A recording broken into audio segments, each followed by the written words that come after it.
有人讲哦，重庆落香港东上冲咧，看那可以这样的一层又一层的景色。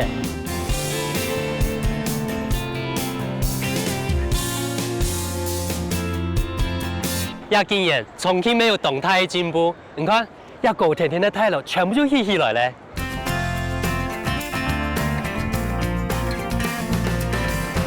不过亚威啊，还是保有了重庆的文化和传统。也就会听听我上古，我去看一下一重庆人新冠度清油米线的山上了。比地长江和嘉陵江两级水的重庆，四面就係山呢，老婆有江水來味道，故所又本人喊做喺山上。1997年升格做七合市過後，重慶啲城市嘅行首檔要做嘅動作，聽聽經濟和科技嘅發展，城市空間嘅轉變效益特別顯明。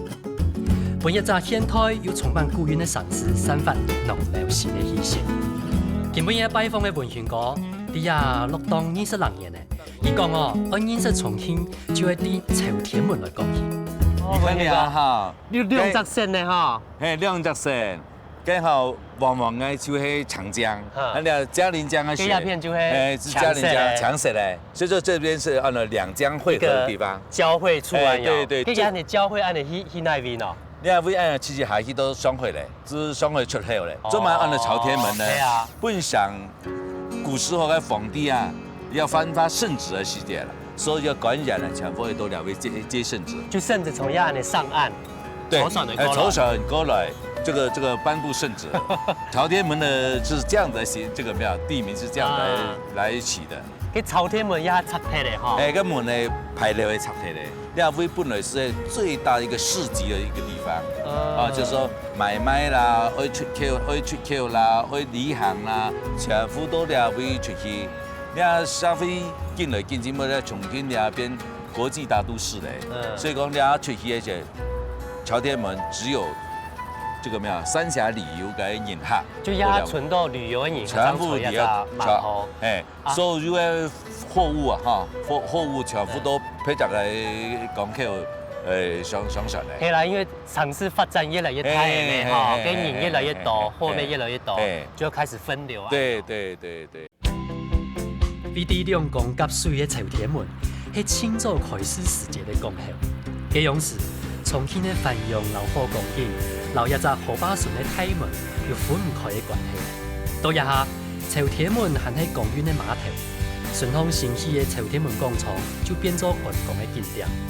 看到有兩條縱發嘅江水，同時啲人面頭前交飛，這種豪邁嘅感覺，實在唔係其他嘅地方哦做得相比嘅哦。本來講，這樣是20多年前來家下，然後一下一定改變動態哈。當然完全冇空裝啊。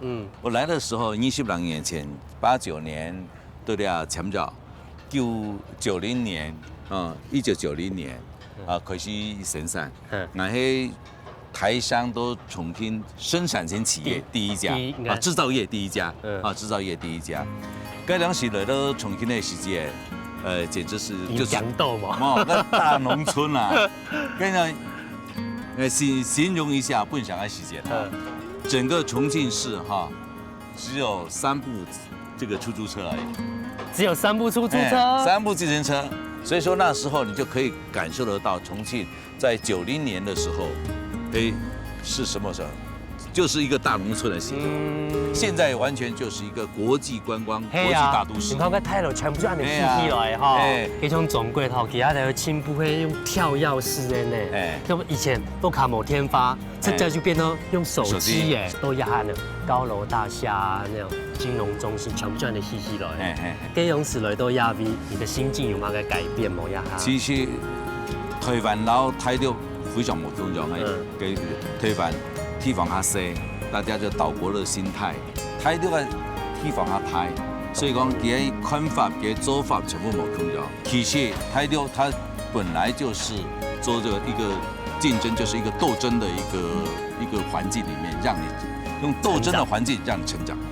啊，所以說你看，它說什麼東西都一條街，什麼東西都是一條街。你看那幾條街全部都賣電器產品，它競爭力有多強？對不對？所以說你的產品沒有競爭力的時間，你是做冇生意，你是生存下去。生存下去要咩？想改變啊，知道嘛？所以進步啊。伫中乐路的李文源太哥，36年前落成雅斯路的行业，生产暖水机。1987年，基隆市台湾对中国来开放。伫重庆人的热情邀请下，经过3年的考察和储批，文源哥佢就决定要来到遐开拓暖水机的市场。一下，上市的用的改变呢，老基隆市都无共用。文源哥特别带我多做去看老重庆，感受基隆市的气氛。也就会接蛋糕。哎，你都上层就是主城区里面，全部都是现代的大楼，大都市都是最现代化的。然后韩国鸦片的，你就看那全部都是比较好像这个市井小民啊，该叫收入。社会人啊，劳工阶级啦，是大家会的。以前提出动脑热，其实你看到下去咩动冲，因为它这样依山而建的用的，咩动冲台湾的9份哦哈，完全一样的意思，完全一样的地形。我先讲。你行一下咩会忝呢？那根本就超过18啊！你看很多18梯，不过给它根本就超过18阶了哈。那18梯哈，不是楼梯的18阶，它主要是以前的话有一个底下有一口水井，当然去看水啊，行爬18个楼梯，哎呀，意思。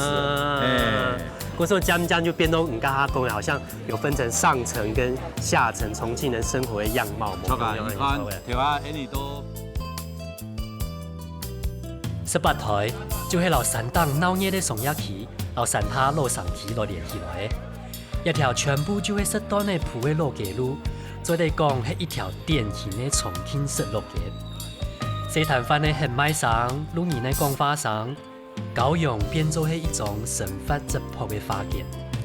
日後重慶日日就對進步，18台咩3個城市建設嘅腳步，悄悄嘅本然改變嘅。不過一幅嘅全部就係拆體嚟啊！7月份全部拆體。7月份嘅拆體。一棟多幅嘅很有味道呢，哈。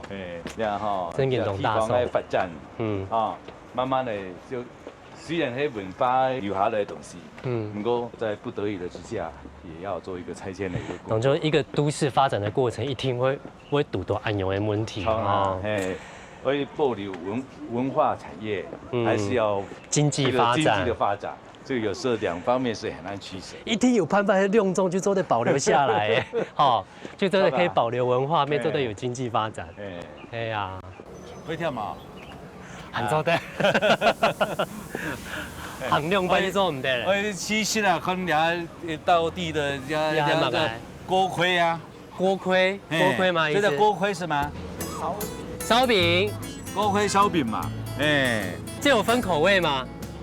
有口味，有甜的和鹹的兩種。有甜的鹹的，有甜的跟鹹的，3個，給你買3個好不好？一個多少錢？2塊錢。好，2塊。甜的嗎？鹹的哦。2個甜的，一個鹹的。這裡面有包東西嗎？包白糖，包白糖。鹹的呢？鹹的包什麼？蔥油。你平常生意好嗎？平常生意一般呢。一般一天可以賣幾個啊？這是看哪嘞？唔掂嘛，你是？這是看哪嘞？同學，你台灣嘅燒餅油條店，真係都給甜的餡餅，那有的會用個牛舌餅用啊。他們把這個當成主食吃嗎？大家？吃來耍，吃來教的啦。是咁型的啦。吃來耍就吃來教的啦。你都躺在身呢，我都躺。當然是咯。18台嘅拆遷到一下有5年人嘅，從清做嘅7000人戶拆到一下爭存100戶天天嘅。不過好彩係行啲18台嘅巷嘅度，行起總地看到存留下來嘅文化，傳統嘅老樹衣、老式嘅雕腳咧。本安尼也對外來客無留下遺憾。係講恩認識真山神老重慶18台撤退嘅清好嘅教科書。文源哥，佢安尼像地圖吼，當到台上就會去安尼講嘅一線城市，像北上廣啊樣，去設工廠啊，去做生意啊，跟伊開始我想到去來重慶咯。当初的时咧，我哋咧台独投资的时咧，一条可能台湾境的老百姓的需要係樣扮演。嗰陣時台獨係非常落後，那我做嘢是嘅行業，然後呢最重要，西部地區的天然瓦斯嘅氣化率非常普遍。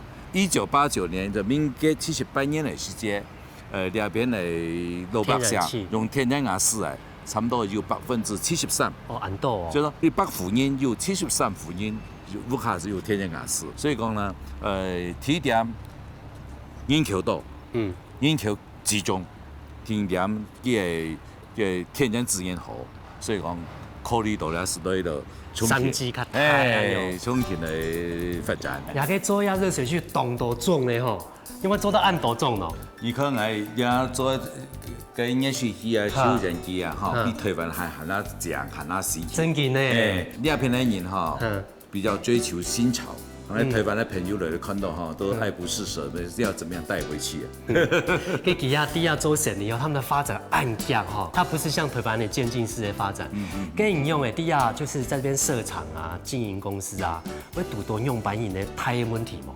台獨嘅市場哈非常大，發展非常強，所以說佢思維模式到台灣有冇同樣？因為台灣然後承受中華文化那種傳統的是。一步一腳印的這個思維模式框住，台獨人它是跳躍式的一個思維模式，所以講佢做企業的時間不甜磨，它是用價格來先搶佔市場，市場佔有之後有營業額之後再去銀行融資，把融資回來的錢呢再改善產品，然後再做研發，然後再把產品做得更好。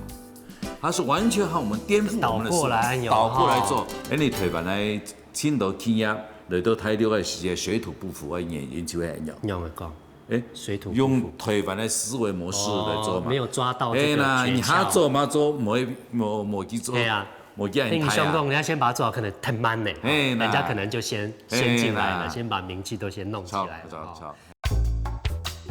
這樣時發現重慶嘅價值，堅持愛來到也實廠，以是信用老技術單一市場，不過。2000年拄到開放的改革，國內品牌上菜就發展起來，公司各不將會面臨轉型。獲得26年的市場驗證，老8萬用戶的考驗，企業品牌已經變做重慶人記憶地度的老牌。一下復興過行較兼做其他的產業，多角化的經營，開創重慶市場新的篇章。希望講哦，唔是唔對哦。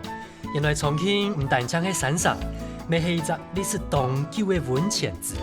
啊，冇落到重慶以前咯，根本就唔係重慶做得泡溫泉呢，哈。這個重慶為世界溫泉之都，應該是在我記得應該是數據12年左右。不過呢，重慶對啲廣告哈還少，所以講哈，電影哈叫還少人哋個是世界溫泉之都。重慶的溫泉的話，它有分為東西南北。東西南北。中。哦。東西南北中，做得泡溫泉。你睇看得到一間古廟哦，嗬，看起來當古樓呢。一古廟有1600年嘞。1600年。對啊，那邊溫泉的這個泉質是最好的泉質，是低碳酸鈣。那個比如冇乜嘅蜜糖。而家這是無色無味。是迄個沒冇乜蜜糖。無色無味。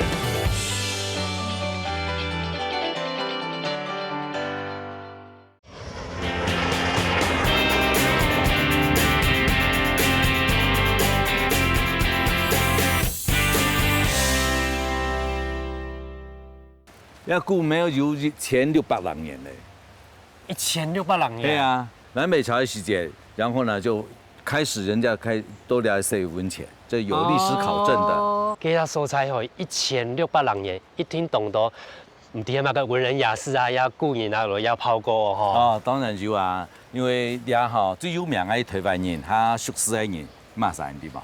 馬人台灣人。對啊，台灣啊，睇下出啊。陸將的呀，陸將對啊，抗8年抗戰這邊做陪都的時候，點拜都要會泡溫泉啊。在重慶，浸溫泉有1600年的歷史咧。重庆政府为咗打造城市名片，老温泉分做嘅5搭，为啲北碚区嘅北温泉区係清早开发嘅温泉。抗战期间，国抗政要和文化界演艺名人就来过也泡温泉。1982年，北碚區嘅温泉還被評做係國家級風景名勝區之一。委員哥，哎，先泡嘅啊，上哥哎，你做得了幫我嚟啊，還好呢，跟人平常冰了，佢就會來泡嘅。哎呀，兩位温泉的這個泉質是最好的泉質，是低碳酸鈣。那個譬如冇乜個味道。哎，而且你是係無色無味。是迄落面冇乜味對，道。無色無味。當初呢宜蘭嗰片的温泉用的比較透明的，比較透明的。跟人除了泡温泉，還會去運動嘛，去爬山，也係做乜嘅。有那你按樣年齡呢，冇去運動都做唔得啦。跟人都做乜運動？平常時最喜歡的打高爾夫球。打高爾夫球。哎，打高爾夫球的時間哈，第一個對運動咩？運動最重要咩？第二個，和這些打高爾夫球的朋友在打球的過程之中。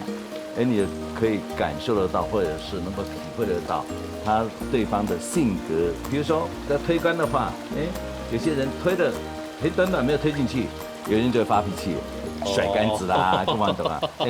哎，第二個脾氣冇好。就等於呢打球嘅哈，你打球球到那位是做唔嚟停堂。有人因為條衣曬下嘅，表示有人哈比較。沒按照忠厚，知道嗎？所以每一個動作都可以感受到這個人的這個咩啊，他人格特質。不過你就會一撒入來。對啊。我想講我老姑娘啊、新人的啊、土狗來那邊。新人他做嘢時也全部都密集讀書，這個3地在那邊跑嘛。對吧？重慶、密集3位在咩？他做嘢時也親戚都了解，全部幹部都了解咩？後尾進來。規模越來靜態咧，哈，某自家過來做唔得，挺多東西要自家處理，所以慢慢的時間是他都了解了。出世啲農業社會嘅年代，會與我講當年嘅生活是當艱苦，不過你因為咁樣，就培養出佢也唔驚艱苦當堅毅嘅精神。對佢來講，經營事業就像打工衣服咁樣，我當時就會挑戰自家。只有更進步，才做對面對多變的市場競爭。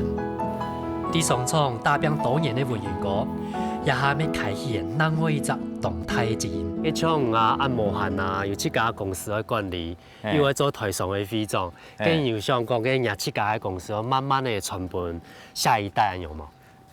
其實我哋是要按樣安排咧。我上彭店家之前看到，工廠嘅部分，睇咗全部佢嚟幹，還有南海一份藝術嘅部分，本上培養一批嘅個路幹，總經理嘅也非常能幹。那我現在呢主要就是做這工業園。做工業園呢意思呢最重要就講，你下來嘅台灣人嘅中小企業。要入駐呢，在工業區非常的困難。他都唔係講有錢就落來的，他要你的投資強度啦、營業額啦、你的營業性質啦，是不是高科技產業啊？不然話你有錢，他不給你進來。是按樣意思。所以有人天數啦來幫忙所有的台商。全部就可以進以後寫之後，就本台灣人台商中小企業，我來那邊也冇。忙就本錢的，租嘛做得，我買呀做得，所有嘅手續就老家都先做好了，全部就可以嚟做。皮落嚟，皮包可能落嚟，實皮哪能落去，是做得嘞。另一點呢，就是說我哋全部咧台灣人對了一個大家有抱團集群的一個好處，大家能夠互相照應，有什麼事情大家能夠這個互相協助支持。然後有什麼訊息，我們也可以互通有無。嗰種啊，啲一生活研究嘅，你自己有乜嘅心得嗎？當然啦，後生嘅些人本來是為了賺錢為目的嘛，知道嗎？那現在這種年齡呢，也可需要就能夠把我們的經驗、整個社會的資源，怎麼樣讓我們後進的台商朋友能夠分享到這些的資源。我想啊，要做掉這個。就好像公益事业一样。跟没有做公益，系嘛？有啊，公益事业要都推崇都了分去天天做公益事业，因为我们来到这边，来到别人的这个家乡，我们一定要取之于社会，用之于社会，这样子的话。社会的话才会对我们台乡的认同感，这是非常非常重要的。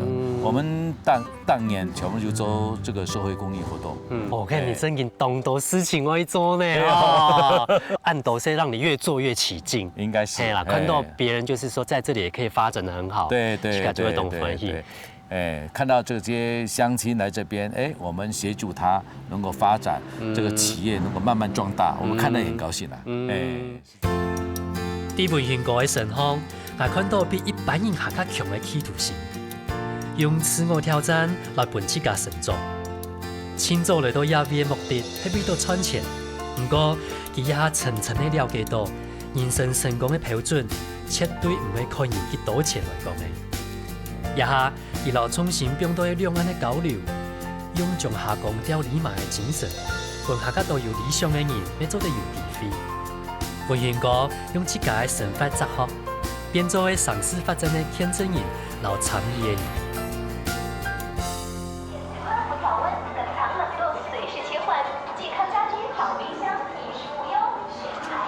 主要啦，使用起来更方便。天哥，我係阿翔。你好。準備做得好帥氣哦，換一套衣服。我兩邊捆送葱啊。跟你說那啲阿 Q 嗰片去做嘅助手，要做那個職位。主要就是在這邊做他董事長特助的工作，那就是我們下面有櫥櫃跟廚電事業部，那這邊算是廚電事業部的一個展櫃。那現在就是說，包含平常日行性的一些工作，就是說有時候會來看一下商場。要懂得產品都啲樣哦，價錢差咁多呢。重慶現在是這種情形哦，就是說，它的市場區隔非常的明顯，像它高端的產品，像這一台。是我們比較新的變頻機，你看它的單價是定在台幣將近2萬了哈，這是特價價格在2萬塊左右，我們的牌價是將近4萬塊，這個在台灣是4萬塊，這個在台灣是沒辦法有這種消費市場。台灣應該一台差唔多萬兩元就可以買到。差不多。重慶算是全國 GDP 它是排第6，所以就是可能在北上廣以外，他們算是很前面的。對，所以它整個消費力是很高的。就是他們的消費力的成長速度。是的，而且它是全國去年2015年是消費力第1的，成長最快的。過來鴉片有幾多年？過來6年呢。那有6年呢哦。跟你6年前喺台灣就係啲阿 Q 嘅。我剛來之前，我在台灣是做電子業，就是 IC 設計。我那時候在新竹上班，10年那個時候，他就希望我說是不是可以過來重慶這邊協助他，就是說幫忙處理他這邊的工作。所以就是後來家人還是蠻支持我過來發展的。那因為畢竟這邊算是自己家族的事業嘛，然後也希望我在這邊有比較大的舞台可以發揮。對。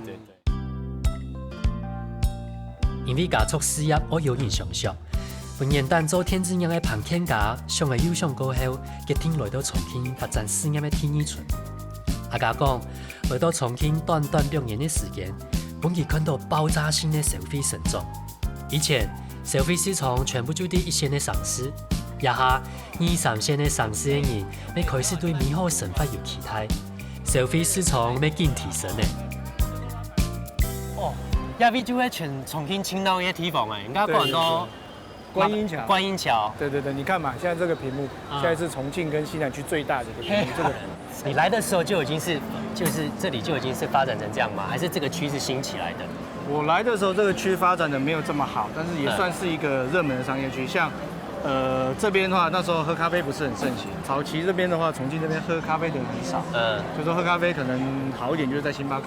像我以前住在工廠附近，來喝個咖啡都要開車開個10幾20公里來，專程來喝一杯咖啡，就為了喝一杯咖啡。那你的下午茶時間有6點鐘，開過來一再開再回去就花了2個小時。就2個小時了哦。跟6年來，就是這裡應該改變很大哦。這個地方確實就是說整個重慶的發展，因為它是非常有個活力的城市，它的整個的變化非常大。對，所以這6年來，其實重慶的高樓也好，區域的一個發展都是跟之前我來說差異非常大。但是你剛來的時候，對重慶的印象好嗎？其實我對重慶的印象還不錯，就是說，重慶它是一個接受外來資訊跟新的事物，他是接受度非常高的。那你跟他们要台湾人接触嘞？就像他们对新事物的接受度一样，他们非常热情。包含他就是说外来的，像我们台湾呐也好，其他外地来的人，他其实重庆人他不会排外，他不像北上广的稍微对外来的人口稍微有一点点排斥。对，所以他们非常热情。所以我来这边发展。那你也是外来的，他们应该很喜欢你。所以我老婆都已经娶这边的嘛。哦，你老婆是当地人？是。他们是不是说，重庆的女孩子是辣妹子还是川妹子？一般他们叫辣妹子。辣妹子。然后成都、四川那边叫做川妹子。有什么差别？有没有差别哦？就是说四川的女孩子川妹子的个性没有像重庆的女孩子这么热情跟活泼。重庆因为辣妹子的部分，她的个性会比较火爆，火锅吃多了嘛。你老婆也是这边的女孩子哎，所以我们这种挑选的肯定是要从辣妹子里面挑一个非常温顺的。哦，那你老婆在这边从事的行业是？我在这边结婚嘛，然后小孩子也在这边出生，所以目前的话，我就是有在这方面就是有在投资一个副业，就是做月子中心。他目前你做月子中心？是，你会不会太跳动了？但是这个项目基本上是我老婆在负责啦，就她现在就是在月子中心负责这个项目整个运营的部分。所以就等于是你用公婆用好了经营一下，再施压就超了啦。对。但你大部分还是在做那个热水器的事业。也今年沙非经济的发展，人民消费水准更提升，有众多新兴的行业来改变了人民的生活。2014年，但电子供两头的政策施行过后，有关两头政策的商机要停顿来的。客家讲，因为看准重启当天产后护理的市场动态，故所就决定开作业中心来做副业的开始。Hello， 你好，小欧，我是阿翔。哦，阿翔你好，我是小欧。你好。哇，老婆好年轻漂亮哈。我刚刚前面就说过了。刚刚已经有讲过了哈。哇，我真的很难以想象，因为我是第一次进来这个月子中心，因为宝宝不开心，宝宝不说，所以我一定要把空间弄得更舒服、更自在这样。但我们真的有试过，有那个小宝宝来参观的时候，他到这个房间里面，他就会很开心，他就会笑周围的那个光的那个颜色的，对他视觉的刺激，应该是整体的氛围这样子，对，他真的会开心。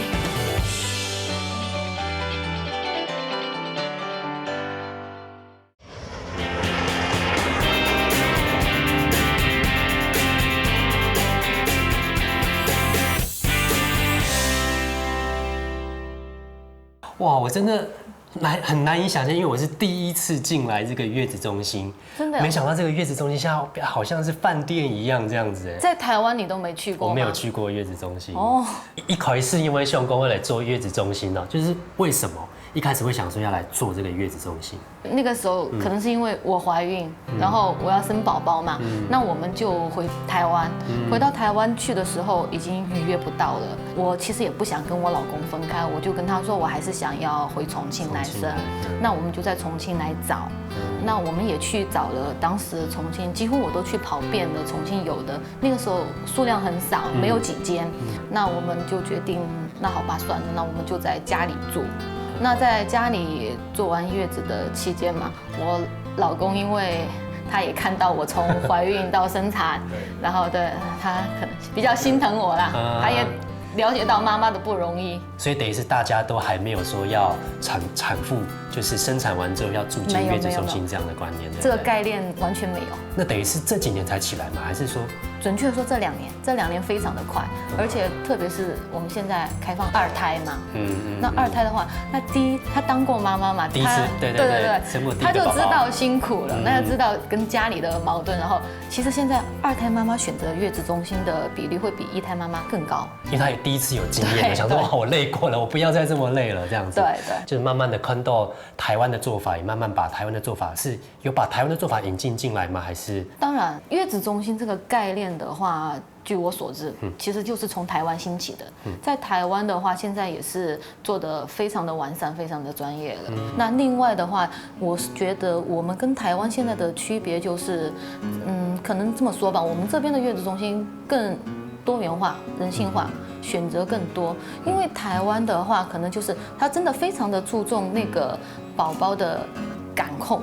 所以说它非常的严格，感染控制对感染控制，它非常的严格。宝宝基本上都是托管在婴儿室里面的嘛，然后直系亲属哦，就是我知道，就是说你看宝宝也只能在窗户外面看嘛，只能哺乳的时候再推给妈妈喂。那因为在我们内地的话，你直接这样来的话可能不行，所以说我们有做调整。在内地月子中心，特别是在重庆，它还没有普及到台湾这样，妈妈们会对月子中心也有怀疑，她不放心，她一进来就把宝宝一直交给你。那我们这边给妈妈的选择更多，就说你可以把宝宝放在那个婴儿室，也可以母婴同室，对。2016年，兩台花就全面實行嘞。所以來哦，當年就會有500萬的嬰兒出生呢。因應政策的開放，本做阿美人對產後護理越來越重視嘅。以前喺中國眾多家庭就會搶月嫂都不考慮，也今年獻出到坐月中心的婦人家越來越多嘅。小歐妹親身到台灣來看，還靠到育嬰的執照，由台灣坐月中心的形式搬過來，提升嘅服務嘅品質。哇，Tiffany 藍呢？哇，每个房间都有不同的主题色吗？两个主题色，对，一个蓝色，一个粉色，哦，这种温馨可爱的，都是妈妈喜欢的颜色。之前我们有一个老师就是说，色彩的话就是在色彩，那宝宝他虽然很小嘛，那选择这种粉色和蓝色系的，就是说。宝宝在这个房间里待，包括产后的妈妈，可能会有助于她的心情，会比较开心，会比较愉悦。对啊，因为像这样阳光这样照进来啊，这个色彩感觉很舒服。因为宝宝不开心，宝宝不说，所以我们一定要把空间弄得更舒服、更自在这样。但我们真的有试过，有那个小宝宝来参观的时候，他到这个房间里面，他就会很开心，他就会笑，因为他就看着天花板上旁边就，虽然他可能看不见什么，但周围的那个光的那个颜色的对他视觉的刺激，应该是整体的氛围这样子，对，他真的会开心。哇，各位观众朋友，啊，今天我老人嘅第一拜，先问观众朋友嘞，什么第一次呢？虽然说我没有办法当妈妈，不过我可以吃妈妈吃的月子餐。怎么样？比我想象中的不一样，因为我想象中以为说啊，妈妈吃的月子餐啊，可能会加麻油啊，或是加一些中药啊，对，可能会中药的味道会比较多，感觉好像这样才会比较补。对，四川的妈妈吃不吃辣？四川的妈妈吃辣啊，也吃辣，可是坐月子不能吃啊。坐月子是不能吃辣的。对啊，这个年代的妈妈们基本上还没有吃月子餐的概念吗？还是说之前都是自己煮啊，也不知道怎么吃？在重庆，我印象中就是月子中心还没有现在这样盛行的时候的话，包括连月子餐，你出去问，还不要说根本没有听过这个名词，对不对？月子餐的3个字。对，就是不是没听过，有啦，电视里面还是会看到啦。就只说你要问他吃什么都不知道，内容是什么。那你们吃的月子餐跟这里有没有差别？是妈妈做月子餐？其实我当时怀孕的时候，我就有个很烦恼的问题，就是说我都不知道要怎么坐月子，就是说月子餐那要怎么吃，对啊。然后我问我妈其实也不是很清楚，他们那个年代的时候就没有在讲究说，所谓的月子餐这样的名词。以前的话，你问老一辈的妈妈，就是反正就吃鸡蛋，鸡蛋啊，鸡啊，鸭，然后就清淡嘛，就少盐嘛，就这样。那我了解的就台湾的话，就主要是药膳。那还有就麻油，像麻油猪肝、麻油腰花这些用很多。那我也有吃很多猪肝啊、腰花的，但是我们吃的就方法有点不一样。因为之前好像有中医师说过说，什么不管吃什么药，它终究还是某一种毒，是不是有这样的说法？其实我们这边有这种说法，就是说是药3分毒啦。你不管是不是中药，但是你中药也分很多种啊。你中药也分药材的话有什么寒性啊，热性燥的那种。那你每个人的体质不一样嘛，那你用对了的话就还好，那你的体质用错了的话，其实那对你身体是没有帮助的。那我们现在科学的月子餐的话，并不是一味的就讲求说所谓的药补。对，药补，其实应该是食补。食补都是用食材，用它天然的营养成分。坐月係中國人自古以來嘅傳統，咪係對阿妹一種尊敬嘅儀式。感謝佢唔將生命嘅危險伴嬰兒嘅生命，一張順利確實本來可以應嘅。結束坐月中心嘅初體驗，小我講我帶我去看重慶清幽洋的巴以传统建筑。多大的马街嘞，也就停在小屋看下落去看哦。我们现在走在江边，这里有这2栋看起来古色古香，好像茶楼一样啊。这个重庆的特色啦，这不是茶楼，这是吊脚楼，这里有2000多年的历史了。那我不知道你之前听过没有？重庆的一个特色就是吊脚楼嘛，几乎现在在重庆已经是看不到了。这个点的话，现在是因为我们政府工程啊，它有在维修过，保持这个东西，现在把它做成一种观光的景点，就是为了给游客呀了解一下重庆的文化。那你刚刚说那个吊脚楼，它是一种建筑形式的名字，是不是？对，是什么意思？很有特色。哪一个吊，哪一个脚？就吊灯的吊，吊着的吊，就吊着的。因为重庆嘛是3层嘛，那它基本上来说，在以前的时候，房子的话，它就是沿着悬崖建立的。有这看得出来，这以前就是这样悬崖，这就是悬崖，吊脚楼就是建立在悬崖上面的。它就用木柱啊，从地面这样支撑上去。那它那个分成几层嘛？它下面的话就作为一个那个储物啊、养牲畜的地方，然后再上一层的话，它全是木板制造的嘛。然后木板的话，它可以晒东西，晒什么辣椒啊，晾那些干货。然后要到第3、第4层可能才住人。这条是嘉陵江，是不是？嘉陵江，这上面有很多船屋，哎，好像是餐厅，是吗？对，它现在这个很妙，它这个也是源于一个重庆码头文化。码头文化。对，因为重庆的话是长江与嘉陵江2江交汇嘛，对，它以前的水运还是很发达。那以前的人的话，因为比较穷，那很多就靠劳力，还有比如说就纤夫啦。纤夫是什么？你有什么盖？重庆特色豆腐脑，跟你们台湾的那个甜豆花很像啊，用的都是一样的，但我们吃的是辣的。要看那个董兄腿把那个麻辣臭豆腐，然后就涂一层辣油，看起来有点会电影一样。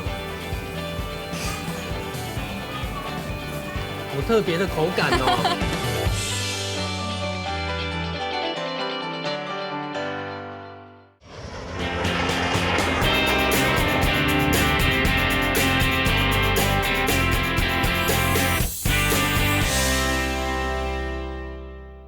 以前的人的话，因为比较穷，那很多就靠劳力，还有比如说就纤夫啦。纤夫是什么？纤夫就是一种劳力，但是是很低下的劳动力。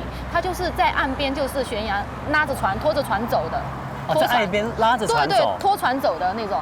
然后他们的话，其实。重庆火锅啊，其实最早就是他们发明的，是他们吃出来的。因为他们穷，忙完一天，他就在那边自己生个灶，就一生了火之后，对，就什么东西都煮进去，对，慢慢演变而来的。哦，原来是这样子，后来就变成庶民大家都吃的。对，现在的重庆火锅。做一只变形的内陆码头城市，重庆的发展和演变，受到码头文化的影响动态。虽然社会的发展本一只城市党有精神，不过也得改变哦，只会台湾的文化天天的贴起来。小我讲，时代进步虽然带来一片，不过遗憾较隔离的是一片强强的土地上的老文化基础。你老公已经在吃了。对啊。他在吃什么啊？你有什么盖？重庆特色豆腐脑，来。豆腐脑。对，其实就是跟你们台湾的那个甜豆花很像啊，用的都是一样的，但我们吃的是辣的。要看那个董兄腿把那个麻辣臭豆腐，不过给没臭豆腐哦，然后就涂一层辣油，看起来有点会电影一样，不知道会不会很辣。哦，你尝一下。哦，我试试看。这个算微辣的，用。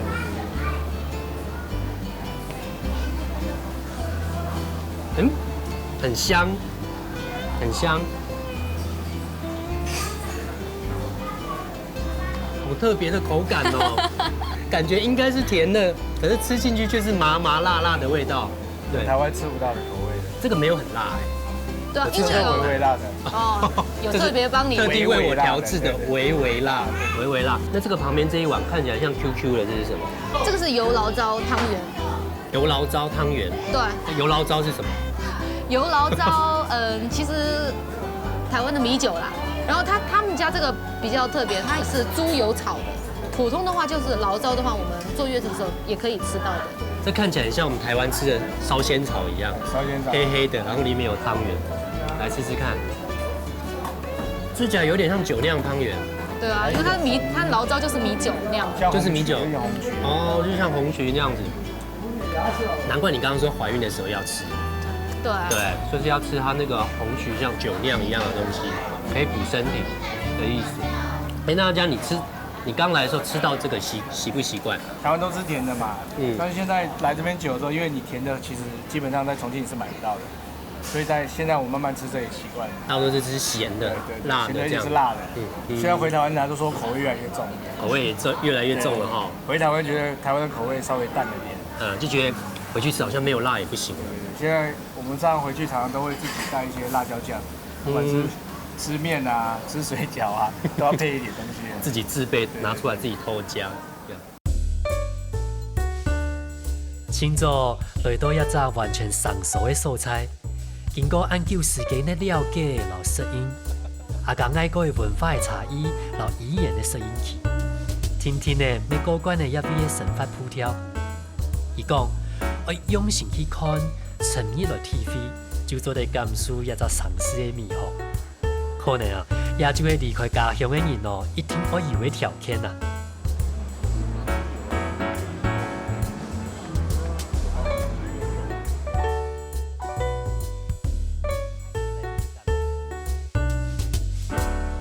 给创人家的安用，压低啊，平常是在上班咩，要做热水器的事业，还有小欧现在要在管理月子中心，等于有2件事情在做。